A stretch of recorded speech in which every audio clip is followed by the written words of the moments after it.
आता बघणार आहोत विविध जिल्ह्यातल्या महत्त्वाच्या 9 बातम्या। नाशिकमधील 3000 घरांमध्ये डेंग्यूच्या अळ्यांचे अड्डे। पालिका प्रशासनाकडून 515 नागरिकांना नोटीस। डेंग्यूचे रुग्ण वाढत असल्यानं पालिका प्रशासनाची कारवाई। अमरावती शहरातील 371 पोलीस कर्मचाऱ्यांच्या बदल्या, 282 उपनिरीक्षक आणि पोलीस शिपाई, 89 पोलीस अंमलदारांच्या बदल्या। पोलीस आयुक्त नवीनचंद्र रेड्डींकडून यादी जाहीर। परभणीत मुस्लिम समाजाच्या आरक्षणाच्या मागणीसाठी उपोषण। गेल्या 3 दिवसांपासून साखळी उपोषण सुरू।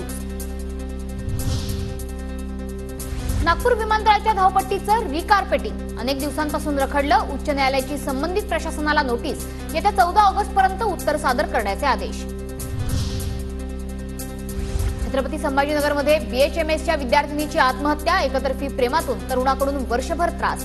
तरुणीला आत्महत्येची धमकी, आरोपीकडून ब्लॅकमेल करण्यात येत होतं।